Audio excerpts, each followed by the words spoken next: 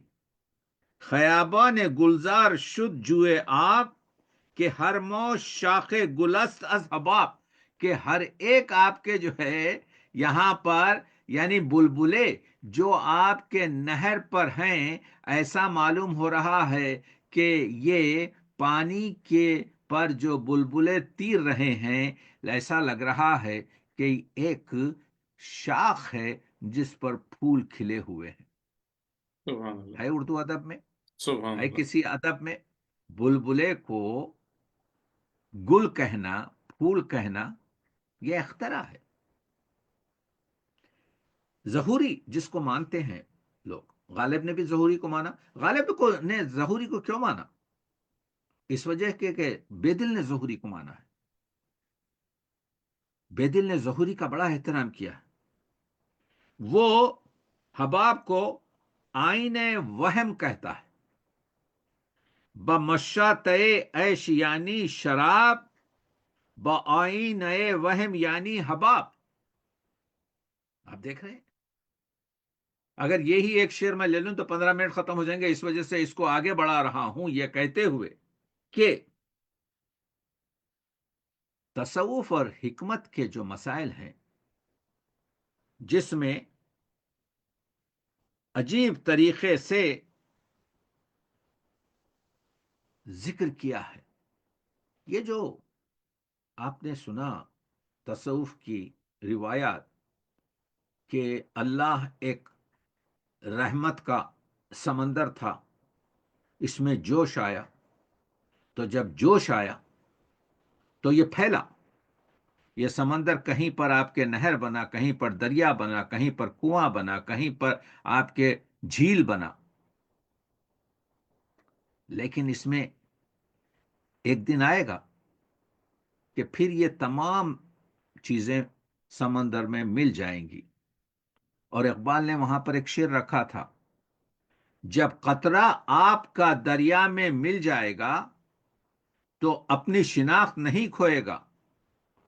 اقبال نے وہاں پر جاوید نامے میں ایک مصرع رکھ دیا، اس وقت بھی معلوم ہوگا تو کیا من کیستی. یعنی قطرہ دریا میں جب مل جائے گا، انسان جب رحمت الہی کا جز ہو جائے گا، اس وقت بھی انسان اپنی شناخت نہیں کھوئے گا، ورنہ انسان کی تخلیق بیکار ہو جائے گی. جب قطرہ سمندر میں ملنے کے بعد بھی اپنی اکائی کو، اپنی شناخت باقی رکھے گا، تو اون وقت بھی یہ معلوم ہوگا کہ تو کیم من کیستی، تو سبحان اللہ، پروردگار کون ہے اور میں کیس ہوتا ہوں. تو معلوم یہ سبحان اللہ، ہوا کہ جب ایک چیز جو بہت خوبصورت بے دل نے یہاں اضافے کی، سبحان اللہ، کہا سبحان اللہ.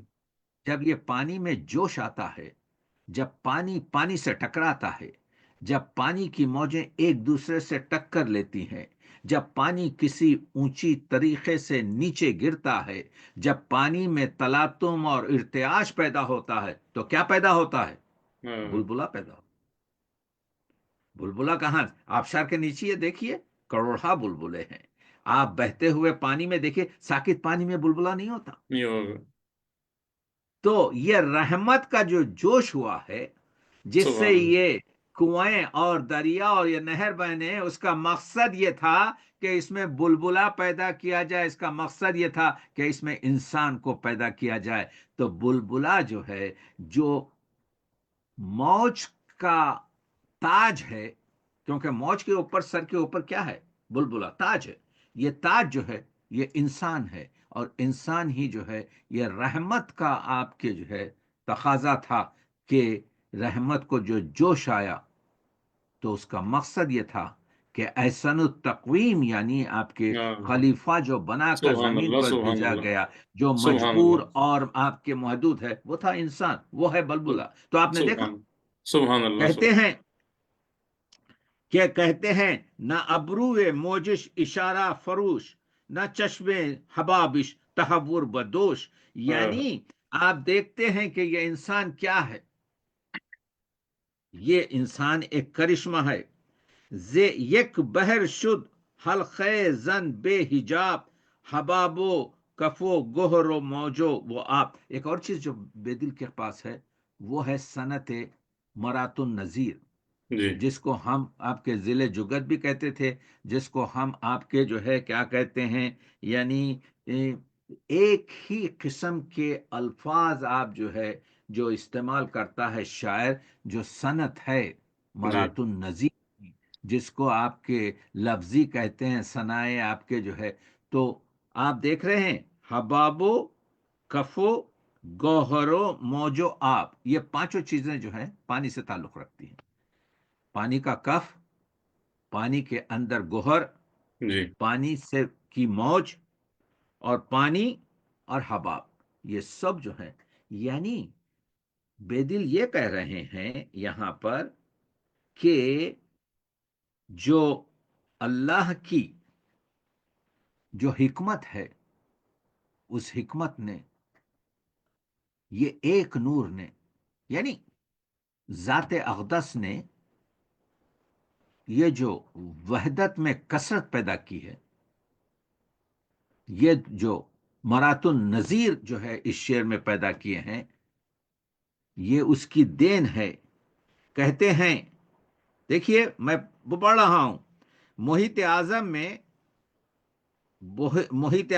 میں کہتے ہیں نماید چون خورشید در خانه او، ز شم فزون نیست انوار او، ولیکن بصحرا صاحب جلال، بود لازم ظرف نقص و کمال، بود فرق از ذره تا آفتاب، کجا ساغر بحر و جام حباب. یعنی یہ کہہ رہے ہیں کہ سورج کی روشنی، ایک چیز ہے کہ اس دنیا میں جو بے خود بے دل کا مصرع ہے کہ در دست ید بیضا ہمیں انگشتہ ایک دس نیز. اللہ والوں کے پاس بھی منازل ہیں، جتنا کوئی قرب خدا کا حاصل کرے گا اتنا تقوی اور اتنا اس کی منزلت اعلیٰ ہوگی.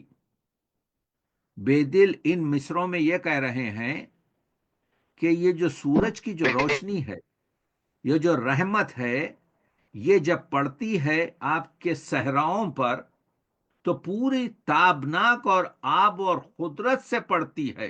یعنی صحرا کیونکہ وسیع ہے، صحرا کیونکہ وسعت رکھتا ہے، تو وہ جذب کی کیفیت جو ہے رحمت کی، اللہ کی رحمت کی زیادہ رکھتا ہے بنسبت ایک چھوٹا سا گھر جس میں آپ دیکھتے ہیں کہ تھوڑی سی شعاعیں پڑ جاتی ہیں، تھوڑی سی روشنی بڑھ جاتی ہے. یعنی یہ بستگی ہم پر ہے کہ ہمارے دل میں کتنی آپ کے وسعت ہے تاکہ اس چیز کو ہم جذب کر سکیں. یہ بہت شدید اور اہم موضوع جو بے دل نے بتایا ہے وہ یہ بتایا ہے کہ دیکھو، کسب معنی، کسب استفادہ تمہاری وسعت پر ہے.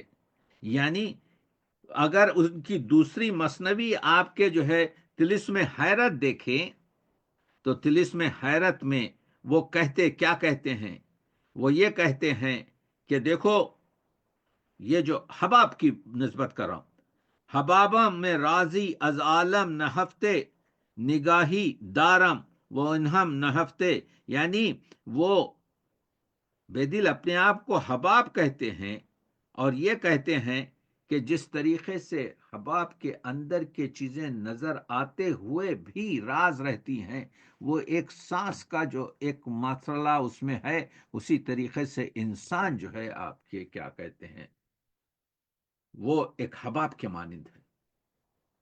حباب کیا ہے؟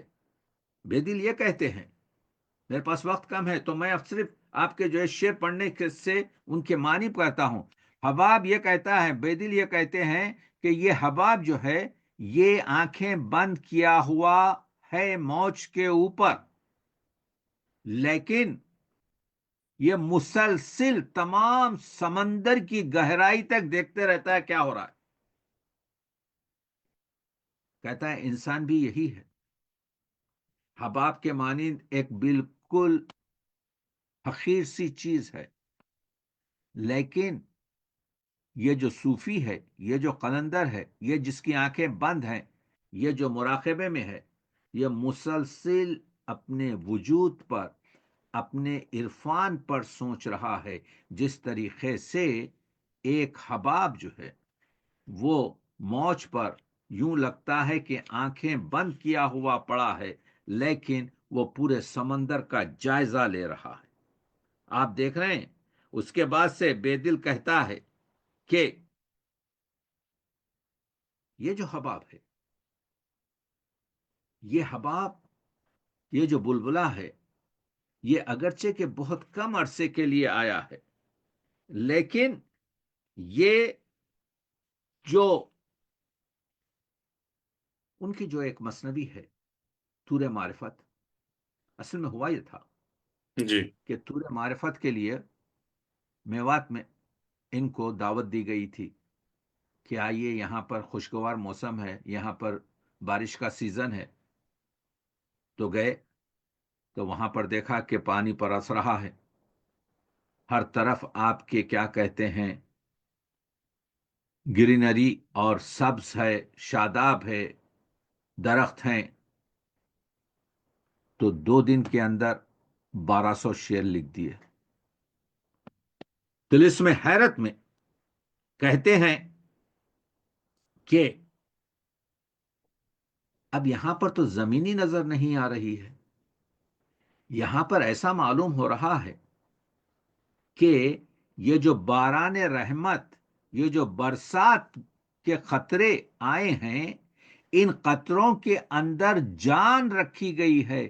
یہ حباب ہیں جو قطرے پانی کے نہیں ہیں جو آسمان سے برس رہے ہیں، بلکہ یہ حباب ہیں. اس حباب کے اندر جان بھر دی گئی ہے سبحان جو اللہ. آپ کو، اور جب وہ زمین پر پہنچیں گے تو زمین میں بھی وہ زندگی کو کیا کہتے ہیں آگے بڑھائیں گے. یعنی یہ جو سبک تر راں درئیں کوہسار محمل مبادہ شیشے را بشکنی دل، یہ شیشے کی طرح سے جو حباب گر رہے ہیں، جن کے اندر کیا ہے، جن کے اندر جان ہے. اور جو حبابی راہ کے بھی سنگ پشتس، یہ حباب اگر آپ کو جو ہے اگرچہ کہ کچھوے معلوم ہو رہے ہیں، کیونکہ ان کے پیٹ پر آپ کے جو گنبد ہے، جیسے کچھوے کی پیٹ گنبد ہوتی ہے پتھر کی، اس طریقے سے آگے بڑھ کے کہتے ہیں کہ ہر چیز اب یہاں پر 2 چیزیں کم ہو گئی ہیں. بے دل کہتا ہے کہ یہاں پر عاشق کے لیے اب وہ کہاں ہے کہ اپنے سر پر خاک ملے، خاک نظر نہیں آ رہی ہے، کیونکہ پانی کی سطح پوری آپ کو لے چکی ہے. دوسری چیز یہ ہے کہ اگر کوئی عاشق مر بھی جائے تو اس کو دفن کہاں کریں. کہتے ہیں کہ بہتر یہ ہے کہ عاشق کے جنازے کو حباب کے کفن، یعنی حباب کے آپ کے کیا کہتے ہیں ڈولے میں بند کر کر سبحان اللہ. پانی پر بہا دیا جائے. آپ دیکھ رہے ہیں کہ میں یہ بتانے کی کوشش کر رہا ہوں کہ لفظ حباب کو کس کس کس قدر. ہاں طریقے سے بے جی، دل استعمال کر رہا ہے، نزاکتوں کے ساتھ. جی استعارات، اور کہیں بھی معنی کے سمجھنے میں گفتار نہیں ہو رہی ہے. مخصوصاً ان کا جو ایک 26 شعر کا ایک قطع ہے. اصل میں ہوا یہ تھا کہ انہوں نے ایک کیا کہتے ہیں میرے ذہن سے نکل رہا ہے، ایک نظم لکھی تھی.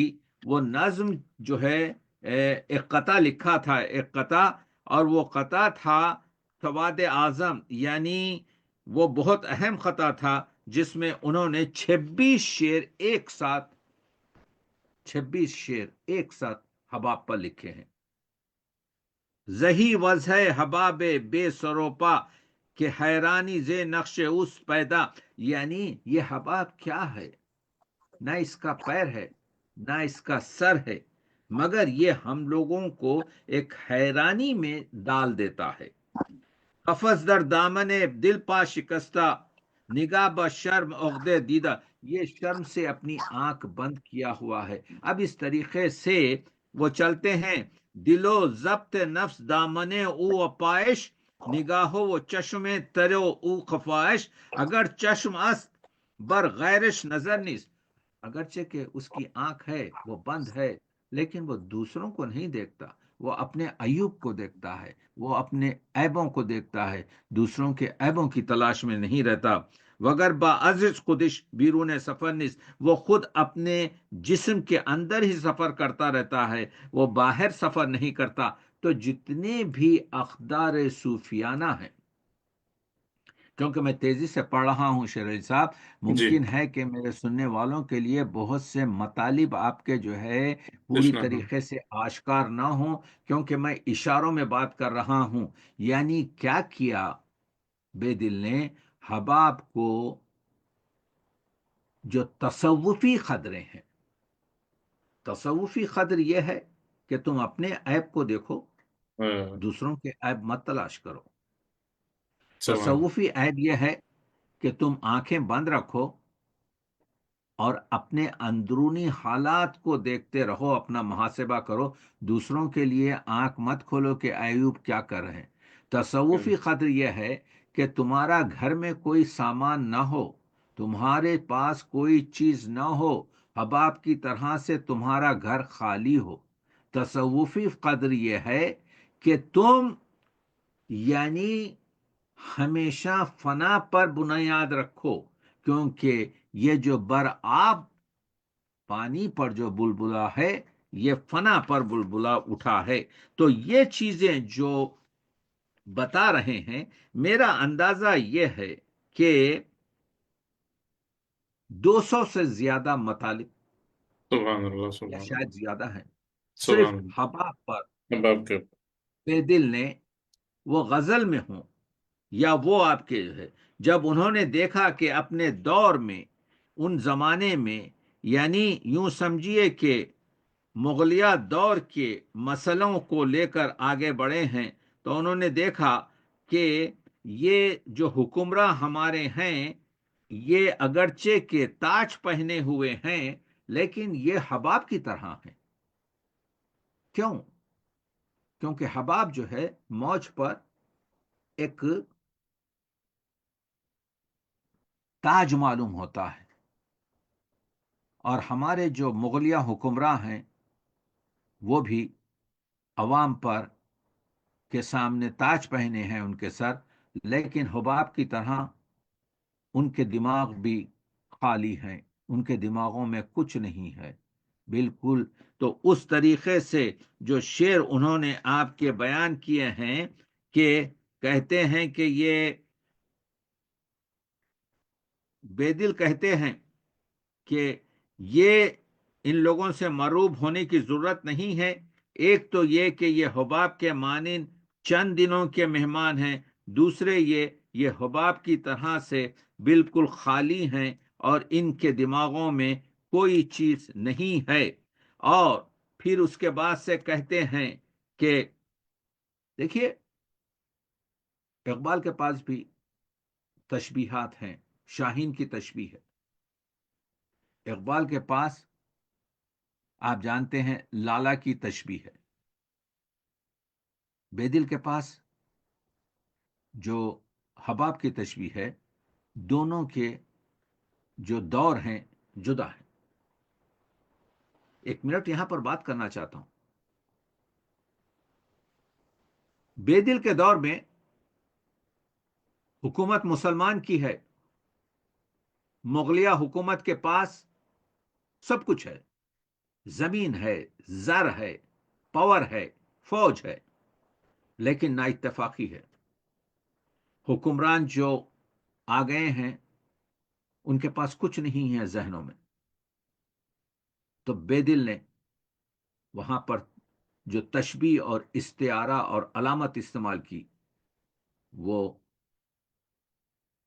بلبلے کی، حباب کی استعمال کی، اور یہ بتایا کہ تیرے دماغ میں کچھ نہیں ہے، تو حباب ہے.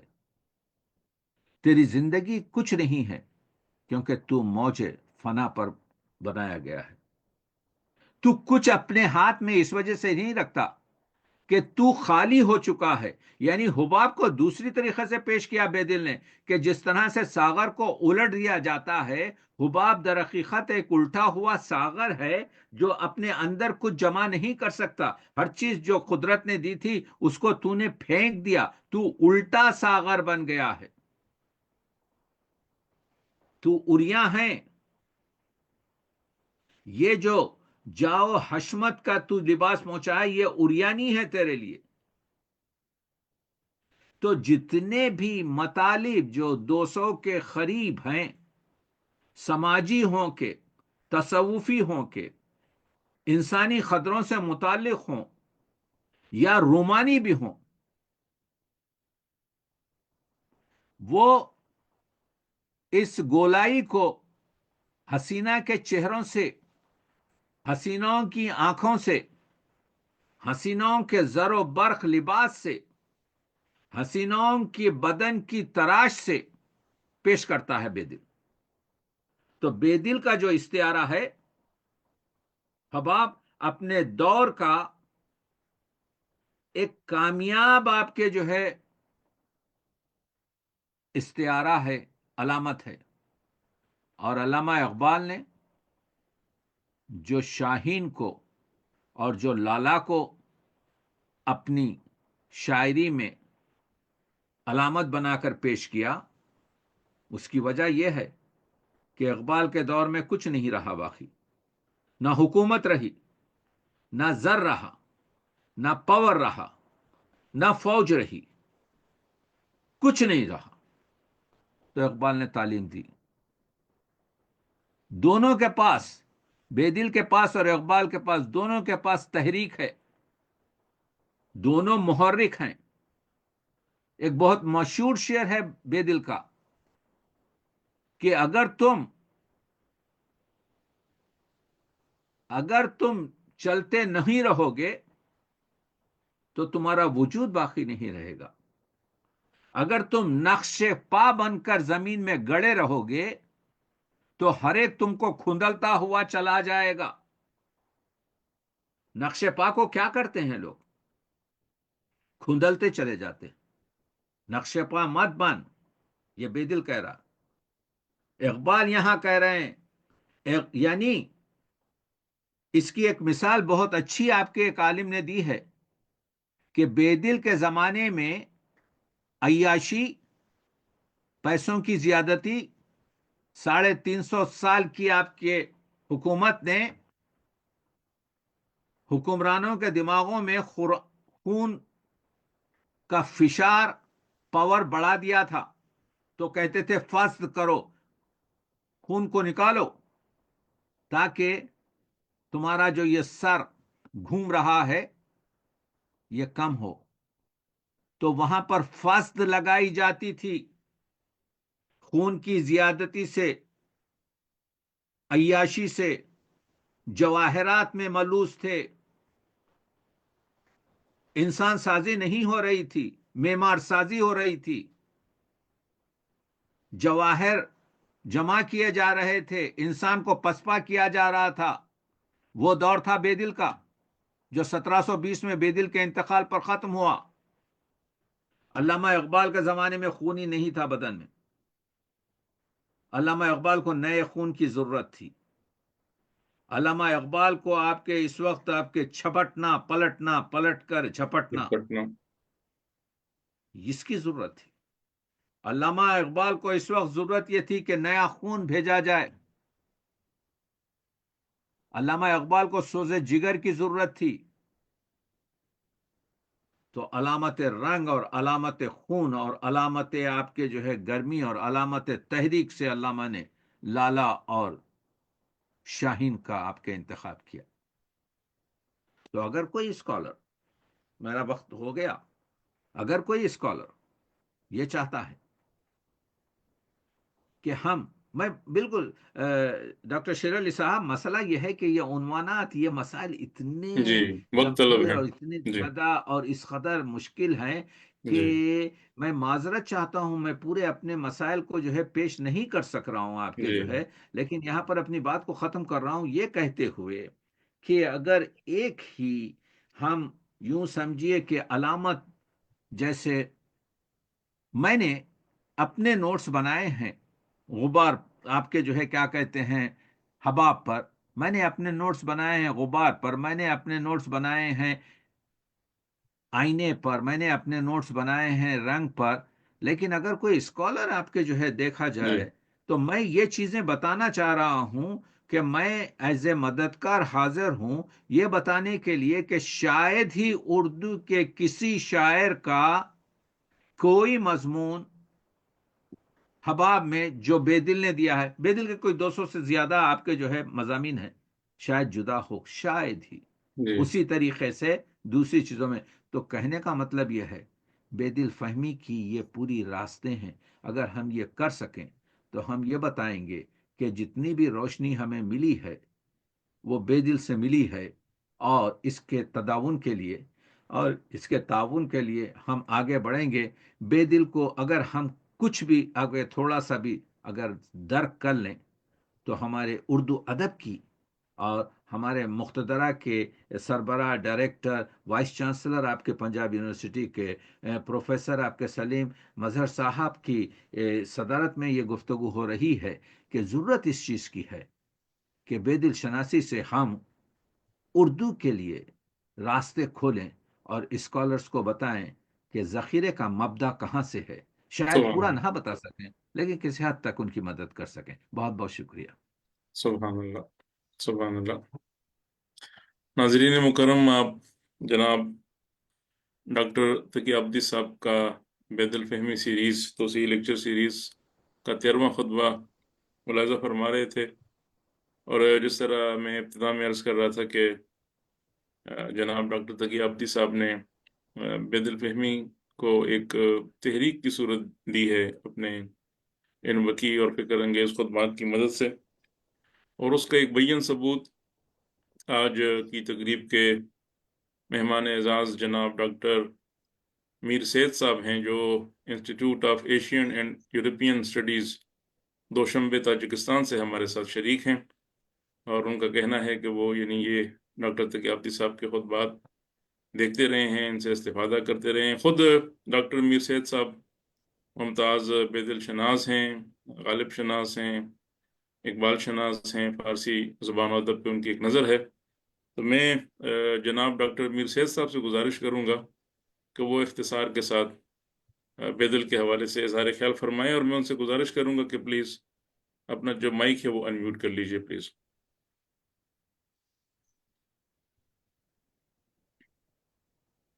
ہلو.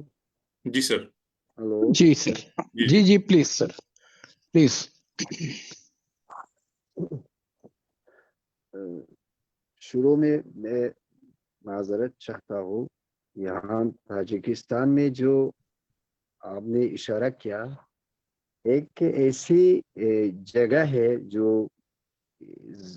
اگر آپ اس کو ہسٹری میں پڑھیں، سینٹرل ایشیا، وہاں جو ہے جو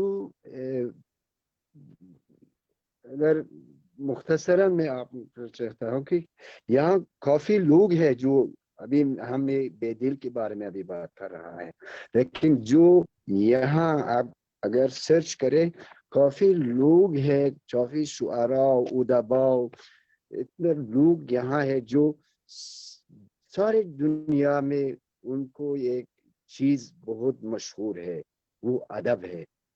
اس لحاظ سے میں ایک شعر سے شروع کرنا چاہتا ہوں. در خرمن کائنات کردیم نگاه، یک دانه محبت است باقی هم کا.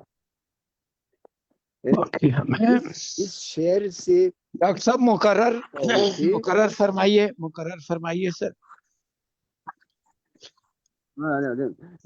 اگر آپ کا اجازت سے میں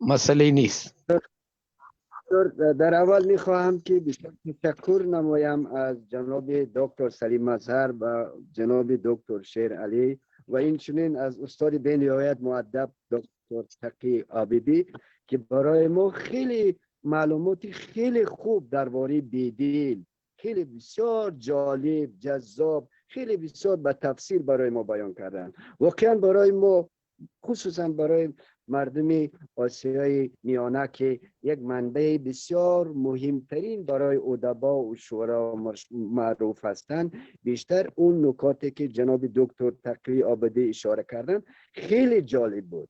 واقعا وقتی که ما به زبان خود بیدیل هم اگر نگاه میکنیم بسیار نکته سنجانه، بسیار جذابانه اون درکی رو که اشاره میکرد، میخواست که ما هوشیار باشیم، ما بیشتر آگاه باشیم. به همین خاطرم ابو عبدالله رودکی در یک شعر خود میگوید این جهان را نگر به چشم خیرد، نه بدان چشم کندرو نگری، همچو دریاست پر از نکوکاری، کشتی ساز تو از آن گذری. یعنی ما توانستیم از اون جناب دکتر تحقیق کردن ما بسیار چیزا را فهمیدیم که جهان بسیار یک جهانی بسیار بزرگ است، اما بیدیل انمون بزرگی جهان را توسط همون اشعار، همون غزل ها، همون زیبایی هایی که برای ما سروده بود توانست به ما، برای ما تمامی شاعران، ادیبان، روشنفکرا اشاره کرد که باید برای انسان ها ما باید همچون ستاره باشیم که انسان ها توسط این ستاره توانند یک زندگی بسیار زیبا، جذاب و خوب را داشته باشند. اینجا من بیشتر نمیخوام در این موضوع صحبت کنم، فقط یک اشاره میکنم که بیدیل را در تاجیکستان از مکتب ها آغاز میکنند برای خواندن بیدیل.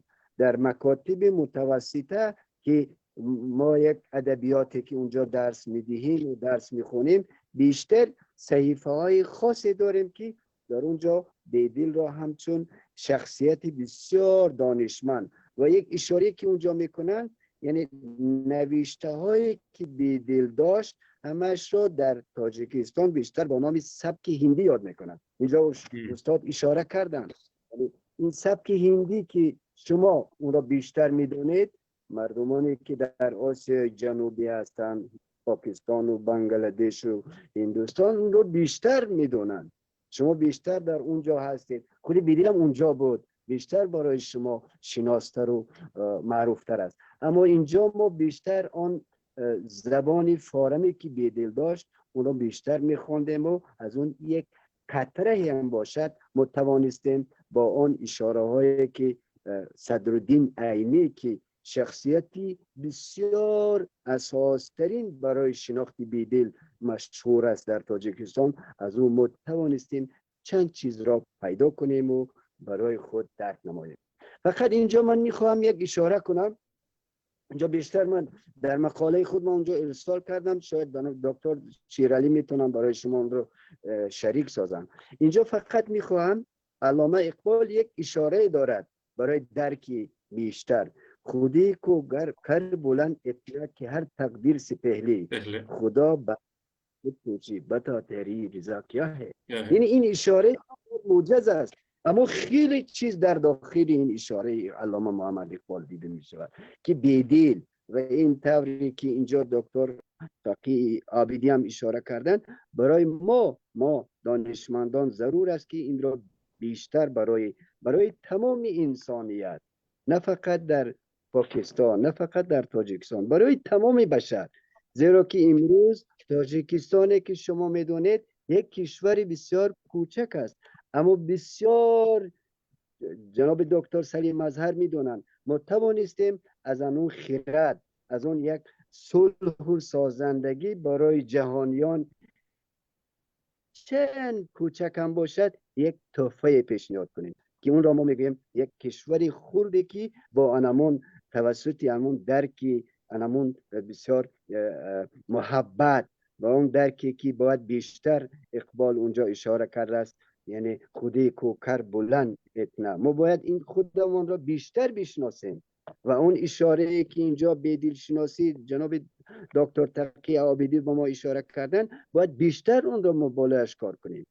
و این همین به طور بسیار موجز میخوام اشاره کنم که ما امید داریم و باوری داریم که با اون اشاره که جناب دکتر تقی عابدی اینجا اشاره کردن و باوری دارم که دکتر استاد سلیم اظهر هم برای ما چند اشاره های خواهند کرد و همینطور جناب دکتر شیلی هم اشاره کردن که واقعا ما عالمان، ما ادبا را ضرورت است که برای تمام اهل بشر انمون خودی را بیشتر باید نشان بدهیم و آن بدیلی که ابوالمعانی نام دارد معناهای زندگی را برایشان بیشتر و خوبتر راهنمایی کنیم. بسیار تشکر، بسیار سلامت باشین. بسیار میخوام اینجا بعضی مشکلات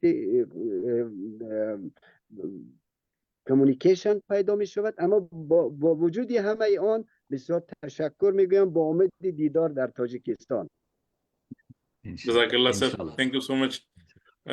تاجکستان سے دوشنبے سے ہمارے ساتھ محترم ڈاکٹر میر سید صاحب شریک تھے، اور ہمیں سمجھ نہیں آ رہی کہ یعنی ڈاکٹر تقی عابدی صاحب کا کس طرح شکریہ ادا کریں. سر آپ نے یعنی اردو کے دائرے سے ہمیں یعنی جو ہمارا ایک وسیع دائرہ ہے یعنی فارسی زبان کا، اور جو بڑی ہماری تہذیب ہے اور ثقافت ہے، اس سے آپ ہمیں جوڑ رہے ہیں.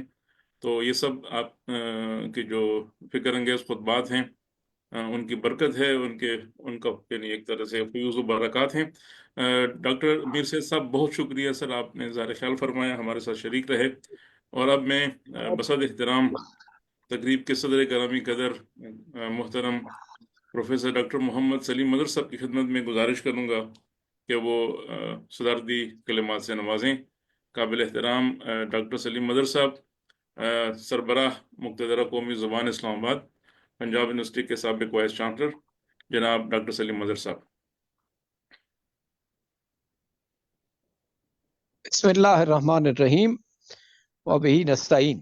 ڈاکٹر صاحب میری آواز آ رہی ہے؟ جی سر آ رہی ہے، بالکل کلیئر آ رہی ہے. ہاں بالکل صاحب. ڈاکٹر صاحب ایک تو آپ کو پروفیسر ڈاکٹر شیر علی صاحب، آپ کو مبارکباد کہ آپ مشرق زمین کے تہذیب و تمدن کے اہم گوشوں کی نقاب کشائی کر رہے ہیں، اور اس میں بھی خاص طور پر دنیا بھر کو اکٹھا کر رہے ہیں. اس لیے یہ آپ کی مساعی جمیلہ قابل قدر ہے، اور میں شکر گزار ہوں کہ ان میں اس ایسی عالمانہ اور روحانی محفل میں آپ نے مجھے بھی کچھ عرائض پیش کرنے کا موقع دیا. میں پروفیسر ڈاکٹر تقی عابدی صاحب کا بھی ممنون احسان ہوں کہ وہ میڈیکل سائنسز کے ایکسپرٹ ہیں، ڈاکٹر ہیں، فزیشین ہیں، اور ایسی سرزمین بیٹھتے ہیں جہاں پر سوسائٹی کا جو دھارا ہے وہ ان چیزوں کی الٹ سائڈ پہ جا رہا ہے، اور یہ پانی کے بہاؤ سے بالکل الٹ سمت جاتے ہوئے اپنے ذوق اور کمٹمنٹ اور تعہد سے مشرقی زمینوں کے ادب اور تہذیب و تمدن پر کام کر رہے ہیں. اور ایسا ہی ہے جیسے یہ علم و دانش کا ایک خزانہ اپنے ساتھ اٹھائے ایک مشن پر مختلف ملکوں میں بھی جاتے ہیں، اور جب واپس کینیڈا جاتے ہیں تو وہاں سے بھی ان کی اس حوالے سے جو کمٹمنٹ ہے وہ ان کو وہاں آرام سے نہیں بیٹھنے دیتی. میں نے ڈاکٹر صاحب کا نام نامی اور ان کے علمی کارناموں کے بارے میں معلومات تو عرصہ دراز سے مجھے تھی جب میں اورینٹل کالج میں تھا، لیکن میری بالمشافہ ملاقات ان کے ساتھ اب کے جب وہ پاکستان آئے تھے تو اسلام آباد میں ہوئی، پھر ہم اکٹھے پشاور گئے، میں نے ان کے ملفوظات گرامی سے کسب فیض کیا، اور تمامی امور پر، فارسی ادب پر دیکھیں وہ قدرت بعض اوقات کچھ دلچسپ اہتمام اور انتظام کر لیتی.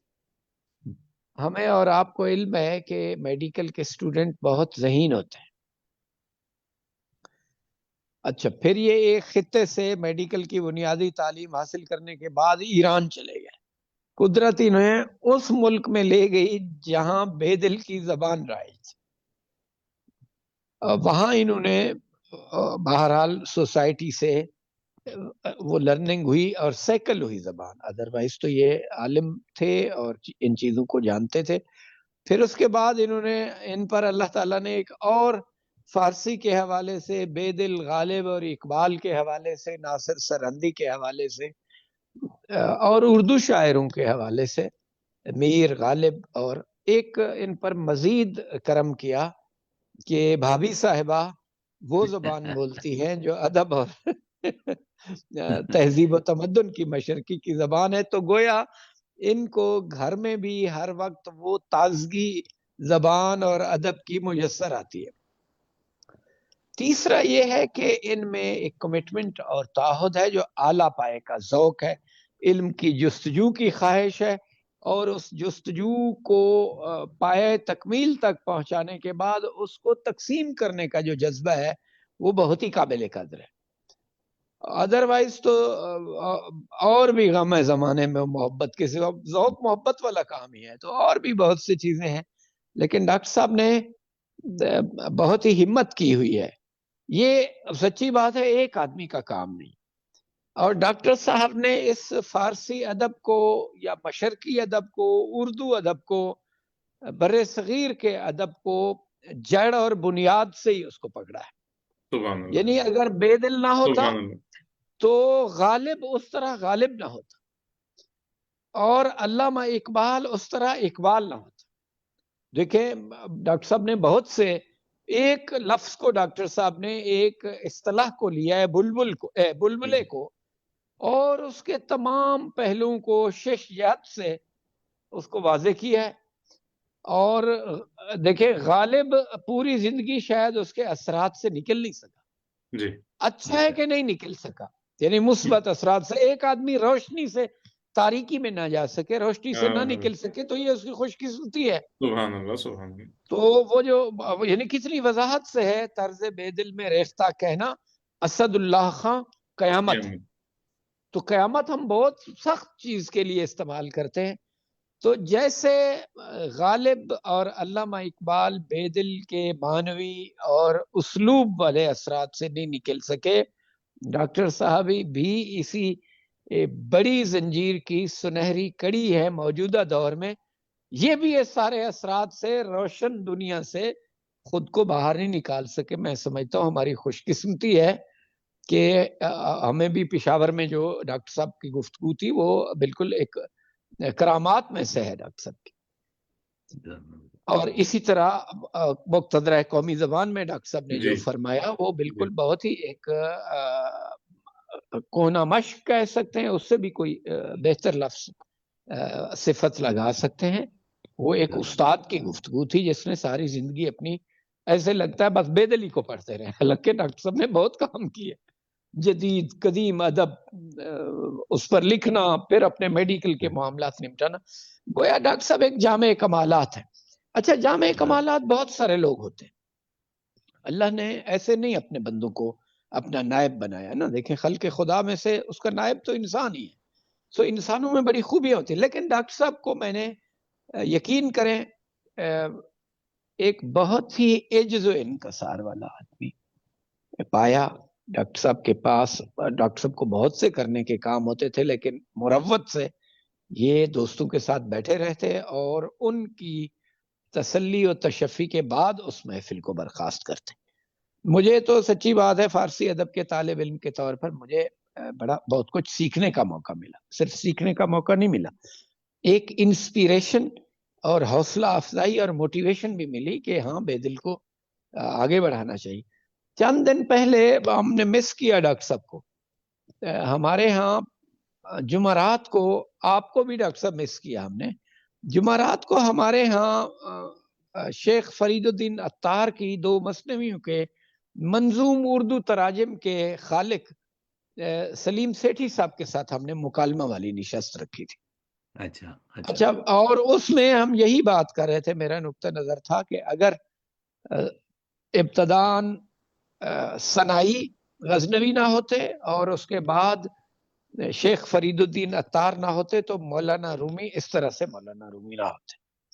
یہی کیفیت غالب اور اقبال اور بہت سے ان کے پیرو شاعروں کے بارے میں ہے کہ اگر وہ نہ ہوتے، ابتدائی منزلیں وہ طے کر کے ان کو نہ دیتے، اور یہ خیال آفرینی اور اصطلاحات کا تنوع اور وہی لفظ کو استعارہ بنانا ڈاکٹر صاحب نے جیسے بتایا ہے وہ نہ کرتے تو آگے کا سفر اس طرح تیزی سے نہ ہوتا. شاید ہماری نسلیں اس کو اس طرح سے کسب فیض اس سے نہ کر سکتی اور انجوائے نہ کر سکتی. ڈاکٹر صاحب میں ایک بڑی کمال بات یہ ہے کہ ڈاکٹر تقی عابدی صاحب کی اپروچ انکلوسیو، میں کی بجائے ہم والی ہے، سبحان اللہ سبحان اللہ، فرد کی بجائے اجتماع والی ہے.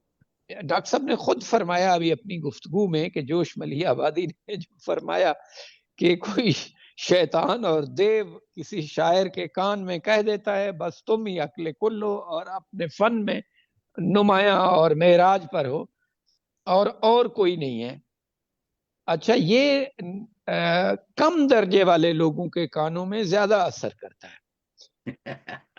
اچھا، اب ڈاکٹر صاحب کا، ڈاکٹر تقی عابدی صاحب کا معاملہ بڑا دلچسپ ہے.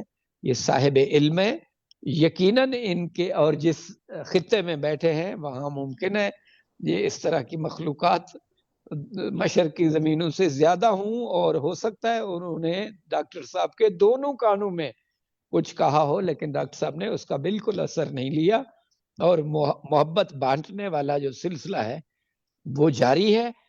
میں بالکل مختصراً اگر ون لائنر اور ایک لفظ میں کہوں، جو ہم مشرقی تہذیب و تمدن اور معنویت میں جس کو ہم کہتے ہیں یہ صوفی اور درویش من شالب ہے، یہ ٹائٹل ڈاکٹر تقی عابدی صاحب پر بالکل پورا آتا ہے. تو ڈاکٹر صاحب درویش منش، صوفی، صاحب علم، دانشور ہیں، جن کے دل و دماغ کے اور گھر کے اور ظاہری امور کے دروازے ہیں جو وہ سب کے لیے کھلے ہیں. ان کے ہاں ان کے آستان سے پر آنے والا پھر باہر نہیں نکل سکتا. یہ کسی کو بے دخل نہیں کرتے.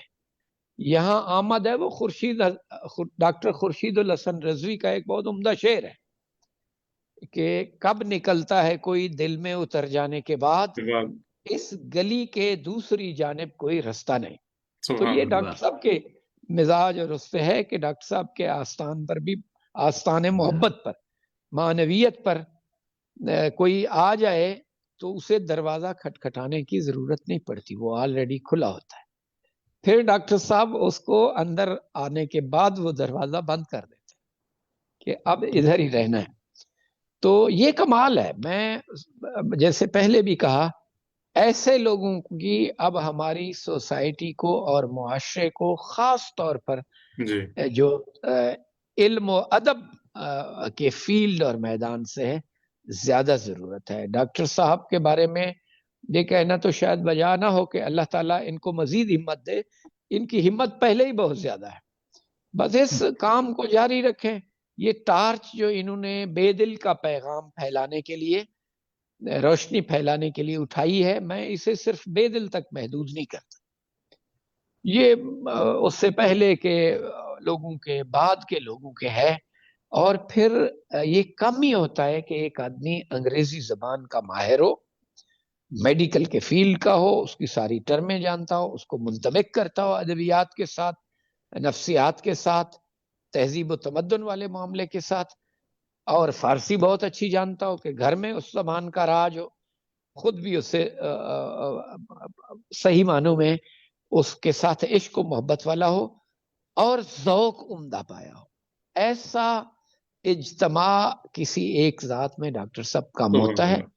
تو یہ خوش قسمتی ہے ڈاکٹر تقی عابدی صاحب کی کہ ان کو اللہ تعالیٰ نے ان تمام خوبیوں سے نوازا ہے. پھر اس کے ساتھ یہ ہے کہ سعدی نے لکھا ہے کہ لوگ بہت مرتبے والے ہوتے ہیں لیکن ان کے رویے سخت ہوتے ہیں، تو ان کے رویے ان کے مرتبے کو کھا جاتے ہیں.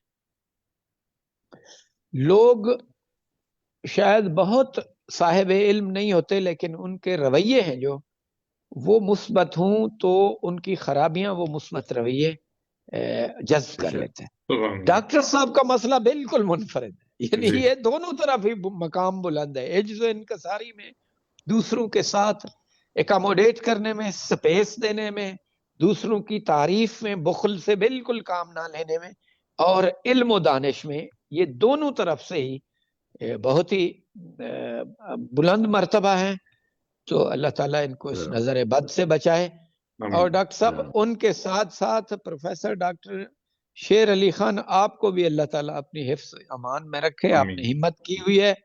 آپ کے شاید دن کے 24 گھنٹے نہیں ہوتے، اس سے زیادہ ٹائم ہوتا ہے کہ آپ ایکٹیو اب آپ کی دائرہ محبت اور دائرہ فعالیت ہے جو وہ پاکستان کی سرحدوں سے ہو سکتا ہے پہلے باہر ہو، مجھے علم نہیں تھا، اب وہ باہر نکل گیا ہے. تقی عبدی صاحب اور میں اور ڈاکٹر میر سید صاحب بہت ممنون ہیں. میر سید صاحب سے بہت ہی ابتدائی زمانے کا تعلق ہے. میر سید صاحب ڈیرہ غازی خان کے چھوٹے چھوٹے قصبوں میں بھی جاتے رہے. یہ اس کو مجھے کریکٹ کریں گے اگر میں غلطی کر رہا ہوں. ڈاکٹر نیاز صاحب جو قائد اعظم یونیورسٹی کے وائس چانسلر ہیں، ان کا گاؤں ہے بستی دوسا. ڈاکٹر صاحب وہاں بھی ان کے دوست تھے یو ایم ٹی میں کلاس فیلو، وہ عبدالصمد صاحب، ان کے گھر جاتے رہے. یعنی میرے گھر سے کوئی 3-4 کلومیٹر کے فاصلے تک گئے ہیں. یہ پاکستان سے محبت کرتے ہیں، مشرقی ادبیات سے محبت کرتے ہیں. انہوں نے تاجکستان میں دوشنبے میں بہت بڑی شمع روشن کی ہوئی ہے برِ صغیر کے علم و دانش سے تعلقات کی. تو ان کے لیے دعائیں ہیں. اور ڈاکٹر صاحب، ڈاکٹر تقی عابدی صاحب، میری طبیعت بھی ناساز تھی، مجھے ہلکا سا فلو بھی تھا، لیکن بہت حد تک وہ ٹھیک ہو گیا آپ کی زیارت سے. میں کل پرسوں سوچ رہا تھا کہ بڑے دن ہو گئے آپ سے بات نہیں ہو سکی، تو آج پھر بات بھی ہو گئی اور آپ کی تصویر اور دیکھ بھی لیا. انشاءاللہ مزید باتیں رہیں گی اسی بے دل پر، ہم مزید ڈسکس کریں گے. یہ 13واں ہے تو سر اس کو جاری رکھیں. ایک اور ایک جی 14واں تو ضروری ہے سر، وہ چاند کے ساتھ روشنی، چاند کی شکل بھی بلبلے جیسی. 14واں تو بنی ہے ہی ضرور سر. تو ہم وہ ہے اب منتظر ہیں کہ اب کب آپ پاکستان میں دوبارہ تشریف لاتے ہیں. اور آپ کے آنے سے بہت سے لوگ آپس میں مل بیٹھتے ہیں جو یہاں موجود ہوتے ہوئے اکٹھے ایک دوسرے سے کم مل پاتے ہیں. آپ سے جی ہاں بہت ہی خوش ہیں جناب. میں ایک دفعہ پھر آپ سب کو، ڈاکٹر صاحب آپ کو، ڈاکٹر شیر علی خان صاحب کو اور ڈاکٹر میر سید صاحب کو مبارکباد بھی کہتا ہوں اور شکر گزار بھی ہوں کہ کئی باتیں سیکھنے کو ملی اور کئی باتوں میں تشویق ہوئی. تو انشاءاللہ بہت ممنون یار زندہ صحبت. باقی سلام کہیے سب دوستوں کو ہمارے، اور یہ مشن جاری رکھیے سر انشاءاللہ. جی ہاں، تھینک یو سر. تقریب کے صدر گرامی قدر قابل صد احترام پروفیسر ڈاکٹر محمد سلیم مظہر صاحب، جو سربراہ ہیں ادارہ فروغ قومی زبان مقتدرہ قومی زبان اسلام آباد کے، اظہار خیال فرما رہے تھے. حسب معمول ہمارے ساتھ پاکستان اور پاکستان سے باہر مختلف دوست اس وقت شریک ہیں. میں کچھ سینئرز کا نام لے کے شکریہ ادا کرنا چاہ رہا ہوں. ہمارے ساتھ محترم پروفیسر ڈاکٹر عبدالرؤف رفیقی صاحب ہمارے ساتھ ہیں، سربراہ اقبال اکادمی پاکستان لاہور. محترمہ ڈاکٹر جنہوں نے سر علم و دانش کا ایک وسیع تھان اپنے قریب رکھا ہوا ہے اور اس پر علم و دانش کے کتبے لکھتے رہتے. بس یہ بالکل صحیح فرمایا آپ نے، بالکل صحیح، بہت صحیح. کاغذ کی بجائے کپڑوں اس پر لکھتے رہتے ہیں علم و دانش کی باتیں تاکہ پائیدار رہیں. بے شک بے شک، اللہ ان کو سلامت رکھے. آمین. Doctor Sadaf Naqvi, chairperson Urdu department G C Women University Faisalabad ہمارے ساتھ ہیں. یہاں اسلام آباد سے جناب سلطان شاہین صاحب، فیصل آباد سے گورنمنٹ کالج یونیورسٹی فیصل آباد ڈاکٹر میمونہ صحبانی، پشاور سے جناب ڈاکٹر اسحاق وردک صاحب ہمارے ساتھ ہیں. اسلام آباد سے ڈاکٹر طاہر اسلام عسکری صاحب، کراچی سے پی ایچ ڈی کی اسکالر ہیں افشا سحر. علی عباس نقوی صاحب ہمارے ساتھ ہیں. عرفان مظہر الحمد یونیورسٹی کے پی ایچ ڈی اسکالر ہیں. محترم ڈاکٹر شفیق آصف صاحب جو چیئرمین ہیں Urdu department university of Sargodha. الحمد یونیورسٹی سے مہتاب حمید صاحب ہمارے ساتھ ہیں جو ڈائریکٹر ہیں کیو ای سی کے. اور لاہور سے ایف سی یونیورسٹی جو ہے فورمین کرسچین کالج یونیورسٹی اس کی پروفیسر ہیں محترمہ ڈاکٹر عبدہ بطول. اور کراچی سے ابن اعظم فاطمی صاحب ہمارے ساتھ شریک ہیں. اسی طرح رفیق مکرم پروفیسر ڈاکٹر اشرف کمال صاحب ہمارے ساتھ ہیں. ڈاکٹر شوکت محمود جنہوں نے عبد القادر بیدل پر پشاور یونیورسٹی سے پی ایچ ڈی کی ہے وہ بھی مسلسل ہمارے ساتھ شریک ہیں. بہت ہی اچھے شاعر ہیں پروفیسر جناب شہاب صفدر صاحب ہمارے ساتھ ہیں.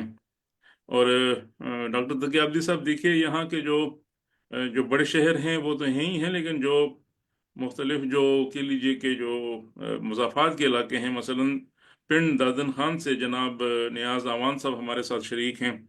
الحمد یونیورسٹی کے رجسٹرار پروفیسر شکیل احمد شکیل صاحب اور گورنمنٹ کالج یونیورسٹی لاہور کی جو چیئر پرسن ہیں پروفیسر ڈاکٹر سائمہ ارم وہ ہمارے ساتھ ہیں. فیڈرل اردو یونیورسٹی اسلام آباد سے ڈاکٹر سعدیہ طاہر نوجوان ہیں محقق ہیں اقبال پر ڈاکٹر طالب ہاشمی وہ ہمارے ساتھ ہیں. ہزارہ یونیورسٹی مانسیرہ سے ڈاکٹر محمد رحمان ہمارے ساتھ ہیں. اسی طرح ثوابی یونیورسٹی سے جناب امجد علی صاحب. اور سرگودا سے بہت ہی اچھی سینئر شاعرہ ہیں محترمہ نجمہ منصور وہ اس لیکچر کو سنتی رہیں. آزاد کشمیر سے سید وجاہت گردیزی صاحب.